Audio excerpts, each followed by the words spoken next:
ಈಗ ಮೊನ್ನೆ ನಡೆದಿರುವಂಥ ವಿಧಾನ ಪರಿಷತ್ತಿನ ಚುನಾವಣೆಯಲ್ಲಿ ಅಡ್ಡಮತದಾನ ಆಗಿರುವಂಥದ್ದು ಸತ್ಯ. ಏಕೆಂದರೆ ಈಗಾಗಲೇ ನಮಗಿರುವಂಥ ಸಂಖ್ಯೆ, ಕಾಂಗ್ರೆಸ್ಸಲ್ಲಿರುವಂಥ ಸಂಖ್ಯೆ ನೋಡಿದಾಗ ನಮಗೆ 11 ಸೀಟಲ್ಲಿ ಮೈನಸ್ ಆಗಿ ಅವ್ರ ಕಡೆ 11 ಸೀಟ್ ಪ್ಲಸ್ ಆಗಿರುವಂಥದ್ದು ನೋಡಿದರೆ ಇದು ನೇರವಾಗಿ ಅಡ್ಡಮತದಾನ ಆಗಿದೆ ಅನ್ನುವಂಥದ್ದು ಭಾಳ ಸ್ಪಷ್ಟವಾಗಿ ಆಗ್ತಾಯಿದೆ.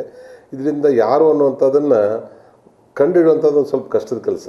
ಯಾಕಂದರೆ ಇದು ಕಾನ್ಫಿಡೆನ್ಷಿಯಲ್ ವೋಟ್ ಇರ್ತಾ ಇರೋದ್ರಿಂದ ನಾವು ಇಂಥವರೇ ಇದನ್ನು ಅಡ್ಡಮತದಾನ ಮಾಡಿದ್ದಾರೆ ಅನ್ನುವಂಥದ್ದಕ್ಕೆ ನಮ್ಮ ಹತ್ರ ಪ್ರೂಫ್ ಸಿಗುವಂಥದ್ದು ಭಾಳ ಕಷ್ಟ. ನಾವೇನು ಹೇಳ್ತಿರ್ತೀವಿ, 100 ಜನ ಕಳ್ಳರು ತಪ್ಪಿಸ್ಕೊಂಡು ಸಹಿತ ಒಬ್ಬ ನಿಷ್ಠಾವಂತನಿಗೆ ಶಿಕ್ಷೆ ಆಗಬಾರ್ದು ಅನ್ನುವಂಥದ್ದು ಏನಿರ್ತದೆ ಅದು ಆಗಬಾರ್ದು.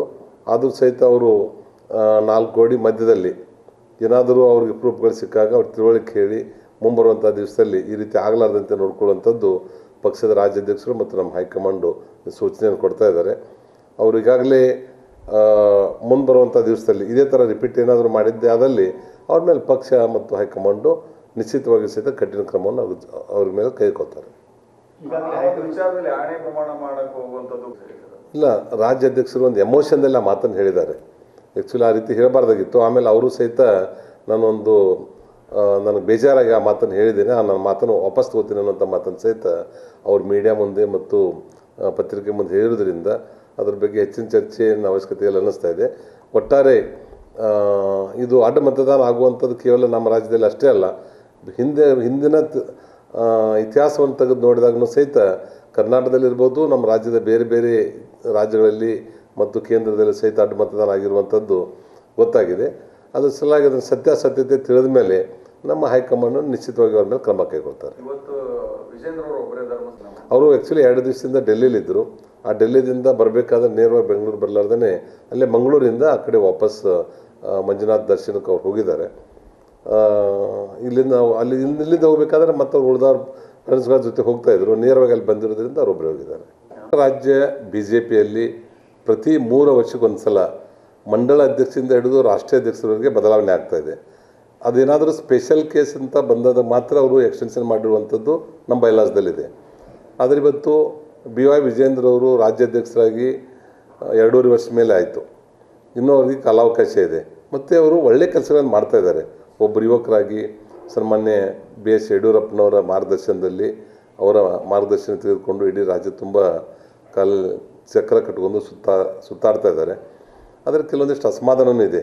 ಅವರು ವಯಸ್ಸಿನ ಚಿಕ್ಕವರಾಗಿರೋದ್ರಿಂದ ಇನ್ನು ಬರುವಂಥ ಉಳಿದಿರುವಂಥ ಸಮಯದಲ್ಲಿ ಅವರು ಹಿರಿಯರ ಮಾರ್ಗದರ್ಶನವನ್ನು ತಗೊಂಡು ಅವರು ಇನ್ನೂ ಪಕ್ಷ ಸಂಘಟನೆ ಕಡೆ ಹೆಚ್ಚಿನ ಗಮನ ಕೊಟ್ಟರೆ ಒಳ್ಳೆಯದಾಗ್ತದೆ ಅನ್ನೋಂಥದ್ದಿದೆ. ಒಂದು ವೇಳೆ ಈಗಾಗಲೇ ಅದನ್ನು ಬದಲಾವಣೆ ಆಗುವಂಥದ್ದು ಎಲ್ಲಿ ಚರ್ಚೆ ಆಗಿಲ್ಲ.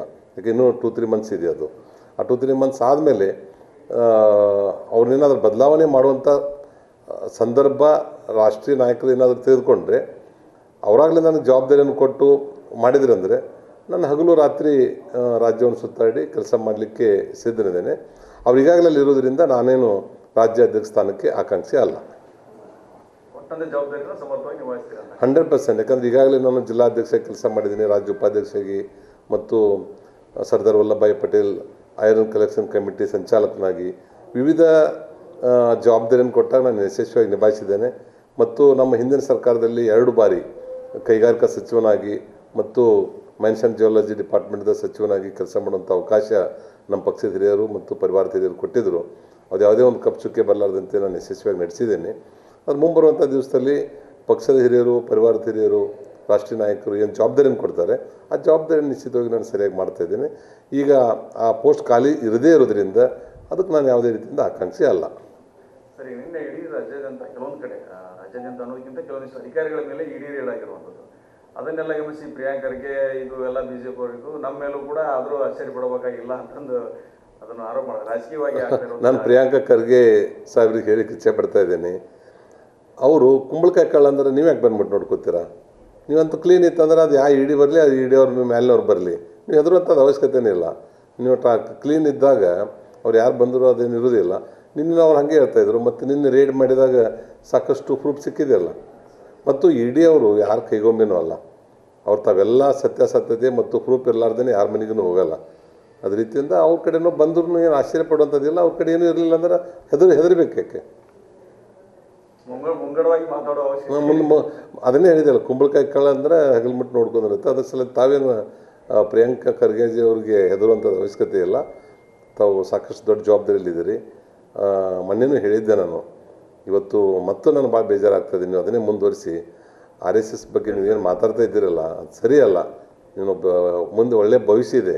ಆ ಒಳ್ಳೆಯ ಭವಿಷ್ಯದ ಸಲುವಾಗಿ ಅತ್ಯಂತ ಹಿಂದುಳಿದ ಭಾಗವಾಗಿರುವಂಥ ಕಲ್ಯಾಣ ಕರ್ನಾಟಕದ ಕಡೆ, ಅಭಿವೃದ್ಧಿ ಕಡೆ ಗಮನ ಹರಿಸ್ರಿ.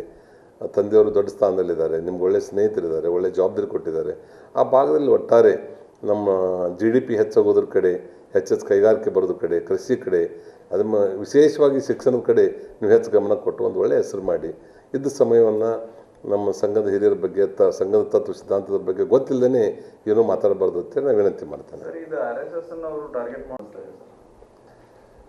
ಕಾದು ನೋಡಬೇಕು, ಯಾಕಂದರೆ ಇನ್ನೂ ಭಾಳ ಇದು ಪ್ರಿಲಿಮಿನರಿ ಸ್ಟೇಜ್ ಇರೋದ್ರಿಂದ ನಾಳೆ ಇನ್ನೂ 20 ಸೀಟ್ ಏನಿದೆ ಆ ಸಚಿವ ಸ್ಥಾನಗಳನ್ನು ಪೂರ್ತಿ ಫುಲ್ಫಿಲ್ ಮಾಡಿದ ಮೇಲೆ ಅವಾಗ ಯಾವ್ಯಾವ ಪೋರ್ಟ್ಫೋಲಿಯೋಗಳನ್ನು ಕೊಡ್ತಾರೆ, ಅವ್ರ ಮನೆಗಳನ್ನ ಯಾವ ಥರ ಬರ್ತದೆ, ಅವರ ಆಫೀಸರ್ಸು ಮತ್ತು ವಿಧಾನ ಸಭೆಯಲ್ಲಿ ಮತ್ತು ವಿಧಾನಸೌಧದಲ್ಲಿ ಅವ್ರಿಗೆ ರೂಮ್ ಅಲಾಟ್ಮೆಂಟ್ ಆಗಿರುವಂಥದ್ದು ಎಲ್ಲ ಸ್ಟೆಬಿಲೈಸ್ ಆಗಿ ಒಂದು ತಿಂಗಳು ಕಳೆದಾಗ ಯಾವ ರೀತಿ ಸರ್ಕಾರ ನಡೀತಿದೆ ಅನ್ನುವಂಥದ್ದನ್ನು ಹೇಳ್ಬೋದು.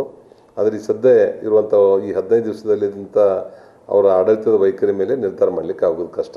ಬಾಗಲಕೋಟೆ ಜಿಲ್ಲೆಗೆ ಇದುವರೆಗೂ ಸಚಿವ ಸ್ಥಾನ ಸಿಗಲಿಲ್ಲ ಸರ್. ಫಸ್ಟ್ ಇದರಲ್ಲಿ ಇಲ್ಲ, ಸೆಕೆಂಡ್ ನೋಡ್ತಾರೋ ಗೊತ್ತಿಲ್ಲ. ಇವಾಗ ಸದ್ಯದ ಮಟ್ಟಿಗೆ ಉಸ್ತುವಾರಿ MB ಪಾಟೀಲ್ ಅವ್ರಿಗೆ ವಹಿಸಿರ್ಬೋದು. ಇಲ್ಲ, ಈಗ 33 ಸೀಟ್ದಲ್ಲಿ ಕೇವಲ 13 ಮಂದಿಗೆ ಮಾತ್ರ ಕೊಟ್ಟಿರೋದ್ರಿಂದ ಜಿಲ್ಲೆಗಳು ಜಾಸ್ತಿ ಇದೆ. ಒಬ್ಬೊಬ್ರಿಗೆ 2-3 ಉಸ್ತುವಾರಿ ಜಿಲ್ಲೆಯನ್ನು ಕೊಟ್ಟಿದ್ದಾರೆ.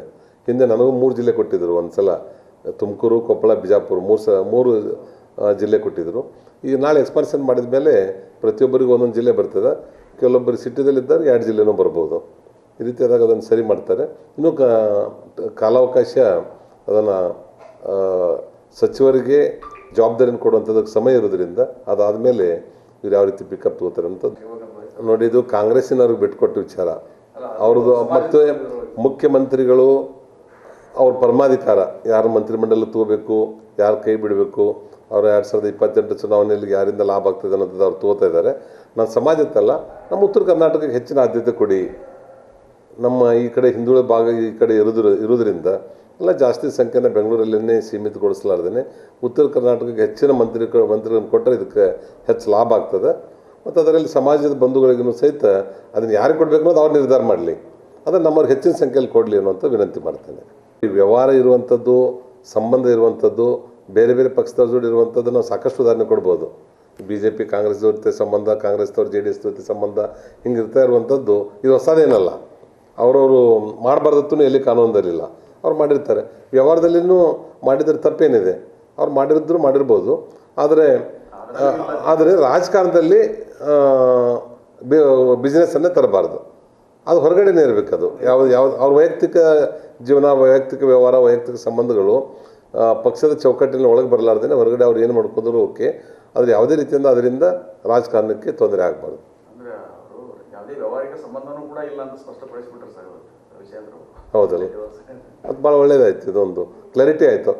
ವ್ಯವಹಾರ ಇದ್ದದ್ದು ಅವರಿಬ್ಬರಿಗೇ ಗೊತ್ತು. ಯಾಕಂದ್ರೆ ಹೊರಗಡೆ ಅವ್ರು ಯಾರಿಗೂ ಗೊತ್ತಿರದೇ ಇರೋದ್ರಿಂದ ಅವ್ರು ಕ್ಲಾರಿಟಿ ಕೊಟ್ಟದ್ದು ಇನ್ನೂ ಯಾರು ಸಂಶಯ ಪಡ್ತಾ ಇದ್ರು, ಅವ್ರದ್ದು ಕ್ಲಾರಿಟಿ ಸಿಕ್ಕಂಗಾಯ್ತು. ಸರ್, ಈಗ ವಿಜೇಂದ್ರ ಮತ್ತು ಇಲ್ಲ, ಅಲ್ಲಿ ಹೋದಾಗ ಯಾರೂ ಇರಲಿಲ್ಲ, ಮೀಡಿಯಾನೂ ಇಲ್ಲ ಮತ್ತು ಪಬ್ಲಿಕ್ನೂ ಯಾರೂ ಇಲ್ಲ. ಅವರಿಬ್ಬರು ಮತ್ತು ನಮ್ಮ ಡೆಪ್ಯೂಟಿ ಚೀಫ್ ವಿಪ್, ರಾಷ್ಟ್ರೀಯ ಅಧ್ಯಕ್ಷರು 4 ಜನ ಇದ್ದಾರೆ. 4 ಜನದಾಗ ಅಲ್ಲಿ ಮೀಡಿಯಾನೂ ಇಲ್ಲ. ಅವ್ರು ಯಾರು ಹೊರಗಡೆ ಹೇಳುವಂಥವ್ರಲ್ಲ. ಚೀಮಾರಿ ಹಾಕಿರುವಂಥ ಪೇಪರ್ನಲ್ಲಿ, ಟಿವಿದಲ್ಲಿ ಮಾತ್ರ ಬಂದಿದೆ ಹೊರತು ಅಲ್ಲಿ ಅದಕ್ಕೆ ಯಾವುದೇ ರೀತಿಯಿಂದ ಪ್ರೂಫ್ ಇಲ್ಲ. ಚೀಮಾರಿ ಹಾಕಲ್ಲ, ತಿಳುವಳಿಕೆಯನ್ನು ಹೇಳ್ತಾರೆ ಅವ್ರ ಅನುಭವದ ಮೇಲಿಂದ ಯಾವ ರೀತಿ ಮುಂದೆ ನಾವು ಪ್ರಿಕಾಷನ್ ತೊಗೋಬೇಕು, ಯಾವ ರೀತಿಯಿಂದ ಆಗಲಾರ್ದಂತೆ ನೋಡ್ಕೋಬೇಕು ಅನ್ನೋಂಥದ್ದನ್ನು ಹೇಳಿರ್ತಾರೆ ಹೊರತು ಅವ್ರಿಗೆ ಏನು ಮೀಡಿಯಾದಲ್ಲಿ ಬಂದಿದೆ ಆ ರೀತಿ ಘಟನೆಗಳಾಗಲಿಕ್ಕೆ ಸಾಧ್ಯ ಇಲ್ಲ ಅನ್ನೋಂಥದ್ದನ್ನು ಹೇಳ್ತೇನೆ.